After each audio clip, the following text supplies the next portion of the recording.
حضرت بلال آئے جناب عمر سے ملنے، کیسے وہ کس طرح بھی آئے تو عمر خاطر میں نہ لائے، پر بلال حبشی دروازے پہ داخل ہوئے تو فاروق اعظم نے کرسی چھوڑ دی، ہاتھ باندھ کے کونے میں کھڑے ہو گئے۔ کالا رنگ ہے، نام بھی لکھنا نہیں جانتے۔ لوگ کہنے لگے عمر کون آ رہا ہے جس کے لیے تیرا اتنا استقبال ہے؟ حضرت عمر کہنے لگے چپ کر جاؤ، اس کی بات نہ کرنا، اسے آنے دو۔ حضرت سیدنا بلال آئے، کہنے لگے امیر المومنین کیا کر رہے ہو؟ فرمایا نہیں چپ کر یار، بازو پکڑا، اپنی کرسی پہ بٹھایا۔ حضرت بلال کہنے لگے حضور میں غلام ہوں، مجھے تو طریقے بھی نہیں آتے ان کرسیوں پہ بیٹھنے کے، میں تو غریب ماں کا بیٹا، غلام باپ کی اولاد، یہ آپ کیا کر رہے ہیں؟ حضرت عمر کہنے لگے بلال تھا تو غلام ہی، پر جب سے مصطفیٰ کا غلام بنا ہے تو ہمارا امام بن گیا ہے، اب تو امام ہے رسول اللہ کی امت کا۔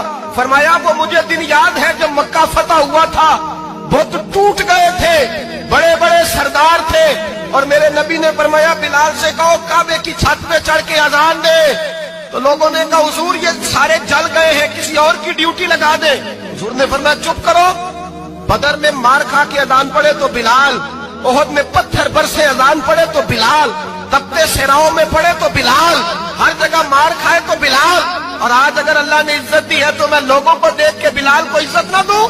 فرمایا کوئی اوپر نہیں چڑھے گا، ابو بکر بھی نیچے، عمر بھی نیچے، عثمان و علی، طلحہ اور زبیر بھی نیچے۔